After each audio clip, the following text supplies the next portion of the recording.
Thursday பிரேக்ஃபாஸ்ட்டும் லஞ்சும் என்னன்னு பார்க்கலான்னு வாங்க.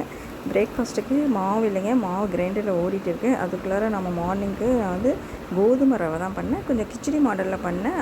என்னென்னா வெங்காயம் போட்டு நம்ம இஞ்சி பூண்டு ஒரு பிஞ்சு போட்டு பச்சை மிளகாய் ஒரே ஒரு சின்ன தக்காளி கடுகு உளுத்தம் பருப்பு போட்டு தாளிச்சிடும். கொஞ்சம் வந்து ஒரு ஸ்பூன் எண்ணெய் கொஞ்சம் தூக்கலாக விட்டிங்கன்னா சூப்பராக பொலபொலன்னு இருக்கும். அதேமாதிரி சாஃப்டாகவும் இருக்கும்.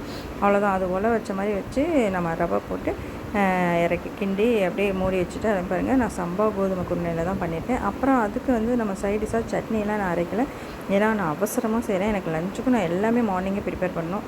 பாருங்கள், அவ்வளோதான். மூடி வச்சுன்னா ஒரு கிளறினா சூப்பராக திரும்ப மூடி வச்சிட்டிங்கன்னா அப்படியே பொலன்னு ஆகிடும். அதை நான் சர்வ் பண்ணும்போது காமிக்கிறேன். இங்கே பாருங்கள், இது வந்து அவரைக்காய்க்கு நான் பருப்பு வேக வச்சுக்கிட்டேன். அதில் வெங்காயம் பூண்டு தக்காளி போட்டு தாளிக்கும் போது பாருங்கள், நான் வரமிளகா பெருங்காயம் போட்டு தாளிச்சிட்டு மெயினாக இதில் என்னென்னா அவரைக்காய் செய்யும்போது இந்த மாதிரி செய்யுங்க, சூப்பராக இருக்கும். வணக்கி விட்டுட்டு அதில் உப்பும் மஞ்சத்தூள் மட்டும் போடுங்க. அதுக்கப்புறம் அது பாதி வெந்ததுக்கப்புறம் பருப்பு பாதி, அதாவது எண்ணெயில் வணக்கினதுக்கப்புறம் இந்த பருப்பை எடுத்து ஊற்றிட்டு அதுக்கப்புறம் தான் பாருங்கள் வெறும் சாம்பார் தூளும் மிளகாத்தூள் தான் போட்டிருக்கேன். வேறு எதுவுமே இல்லை. இந்த சாம்பார் தூள் வந்து ஹோம்மேட் சாம்பார் தூள். அதில் வந்து பெருங்காயம் கொத்தமல்லி எல்லாமே தெரியும் உங்களுக்கு. அந்த சாம்பார் தூள் தான் போட்டு கடைசியில் பாருங்கள் பாதி வெந்ததுக்கப்புறம் மாங்காய் போடுவேன். அவரைக்காய் மாங்காய் இந்த மாதிரி செஞ்சு பாருங்கள், செம்ம டேஸ்ட்டாக இருக்கும். லாஸ்ட்டாக புளி கரைச்சி ஊற்றி கொத்தமல்லி தலை போட்டு இறக்குறது தாங்க. இந்த சாம்பாருக்கும் இந்த கோதுமை ரவை உப்புமாவுக்கும் சூப்பராக இருந்தது. உப்புமாவும் கிச்சடி மாடலில் நான் பண்ணதுனால செம்ம டேஸ்ட். ஒன்றும் இல்லை, இஞ்சி பூண்டும் ஒரு கொஞ்சம் தக்காளி போட்டுக்கிட்டிங்கன்னா ஒரே ஒரு தக்காளி அப்படியே நெக்குன்னு இருக்குங்க, சூப்பராக இருக்கும். இந்த மாதிரி கோதுமை ரவையில் இந்த மாதிரி செஞ்சு பாருங்கள், உதிரியாகவும் இருக்கும்.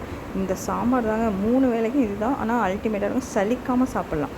நான் செஞ்சதுனால சொல்கிறேன், இந்த மாதிரி நீங்கள் செஞ்சு பாருங்கள், சூப்பராக இருக்கும். அடுத்தது நான் என்ன பண்ணேன்னா, கீரையும் இருந்தது. கீரை வேஸ்ட்டாக போயிடக்கூடாதுன்னு சொல்லி ஃப்ரெஷ்ஷான கீரை செஞ்சிடலாம் அப்படின்ட்டு.